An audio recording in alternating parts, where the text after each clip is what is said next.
Nagaan siniif haa baay'atu hordoftoota chaanaalii kootii ashama harka fuunee akkam jirtu nagaa keessanii ani nagaadhaan siniin jedha jirtu baga jiraattanii anillee siniin jira obboleettiin keessanii laayik sheerii godhaayii akkasuma warroonni arra mana koo dhuftan maamila koo ta'an siniin jedha micayyoo na bukkeetti argitan kana jalqaba gaafa dhukaasni asitti jammarame gaafa hojjaa duraa lubbuu ishii dabarte jedhanii kana haasa'ame miidiyaan kun hundi isaa waliin gahame waa'ee ishiirraa kan haasa'ame maatii ishee wajjiniin lubbuu ishii kan dabarte wal biratti maxxansanii waarratanii duute micayyoon kun jedhanii addunyaa kana hunda waliin gahanii harmeen abbaan hundumtuu dhagaa'eeti kaayaadhaa amma kana keessatti micayyoon ollaa'anii irraa badde isa kanaan jedhanii bakka ishoo duute jedhanii micayyoo tana maxxansanii anis immoo isarraa fudhadhee waarradhee micayyoon tuni duute jedhee dubbadheen ture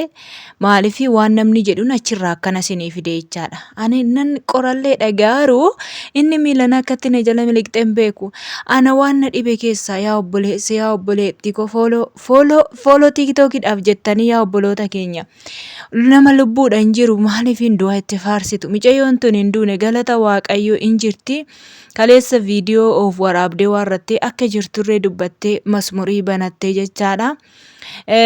Innaa maaliif hin du'a walii keenyatti gammannaa rakkoo keessa yoo jiraanneyyuu eega rakkoo keessa buunee bakka herga ta'e waaqayyo isa manaa nu baase isa abdannaa yoo duunes yoo jiraannes waan kamiyyuu yoo ta'e inni manaa nu baase duunis jireenyis harkuma isaa jira.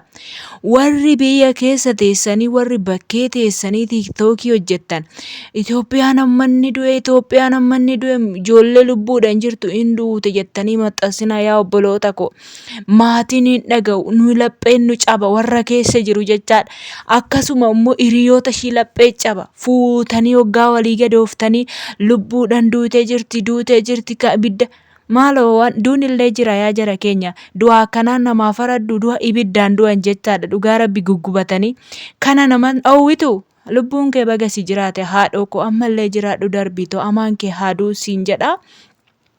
Innaa micayyoon tuni asuma beeruutiin keessa kan hojjettu jechaadha. Obboloota keenya gaafa bilbila keessan dhaban hiriyoonni keessan yoo namatti kennan du'eedha si maxxansa safuudhaan bara kana maaloo warroonni biyyoota garaagaraa keessa jirtanii waaqayyoon nuuf kadhadhaa akkuma amantii keessanitti kadhadhaa ijoollee lafa kana jirtuuf jechaadha. Isa kanatu irra dursa malee abaluun kun duute jettanii addunyaa raasinaa haadhaaf abbaa maaloo nu raasinaa dhugaa rabbiiti jechaadha. Dhugaa waaqayyoon micayyoon tun gaafa duute jedhanii maxxansan akka boo'e galgala tokko otoo boo'u lafti naa bari jechaadha. Si'aati shan xiqqoo takka bichaarraa fe'e jechaadha.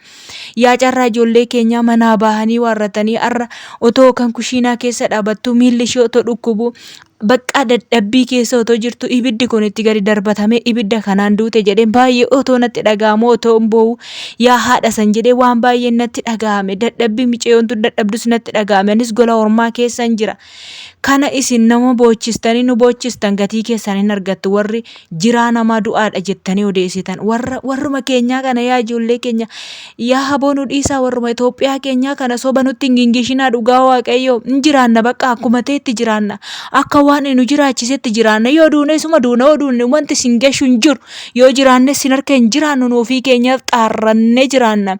Duunus immoo maayisuma caalutti dabarra malee foon keenya du'a malee lubbuun keenya duutu maaluma sin gashe awwalitti baxabbaxanii waarrattanii uummata nu baxabbaxan sinaa baxabbaxu hin jedhuan waan dhugaa rabbii sinaa baaruudhaaf ka'een ofan obse maalan godha dhugaa waaqayyo waan quunnamu hin beeku waan ta'eef harraba kiyya kana eeggachuutu gaariidha.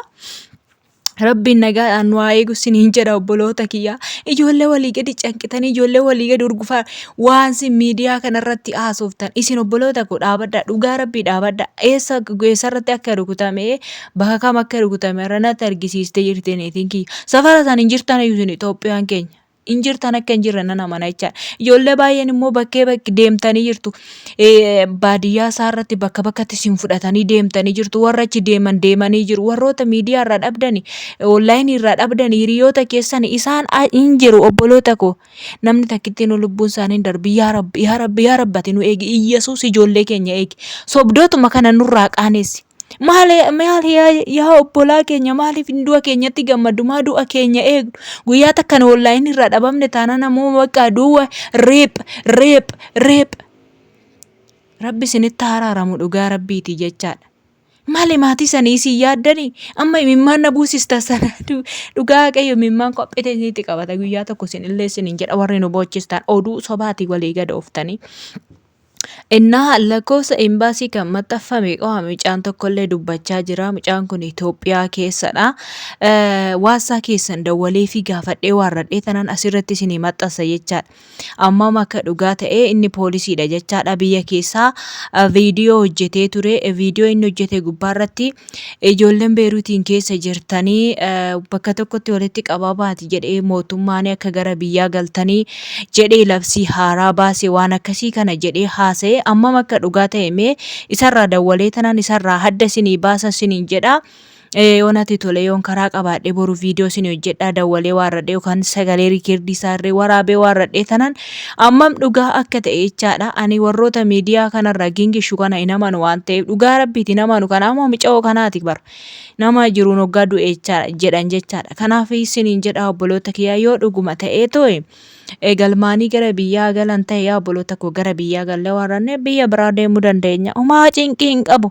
Maaliif yoo isaan biyyi tun kufteetti hundumaanuu kuffisanii dhugaa ikoonomiidhaan illee kuffisanii yeroo koronaa sanillee akkaatti kufte waan baay'eedhaan kufaa jirti jechaadha. Haalli jireenya ishiin argaa jirtu waan ta'eef ijoolleen bibirrachaa jirtan immoo dhugaan sodaatina homaa miti. Warri yookaan sagaleessaas nu biran ga'uu homaa tokko hin arginu jettani nu bira gahaa laata jettanii warri sodaattan immoo jechaadha. Simbira hin ga'u an dhugaa rabbii madaamii kiyya qoradhee jechaadha. Hundasaa guyyaatti gizee meeqan ishii qoradhaan.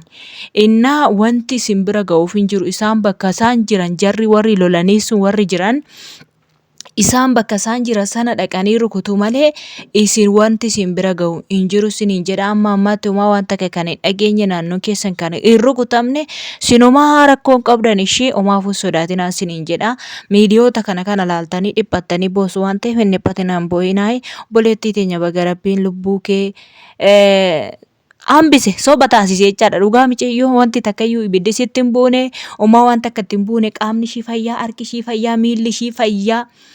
Dhugaa akkuma suuraa irratti argitan kana jechaadha. Basmurii banattee faarfachaati jirti jechaadha. Dhugaa argeen jira.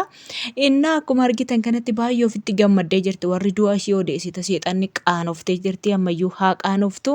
Akkas isin jedha jajjabaadha waaqayyoon kadhadha. Yeroon kun yeroo itti lafa rakkoo keessa dhaabatanii waaqatti iyyatan malee yeroo miidiyaarra walii gadi kaatanii miti. Isin keessatti warra jirtan warroonni biyya garaagaraa jirtanis immoo obboloota keessan hin dhiphisina.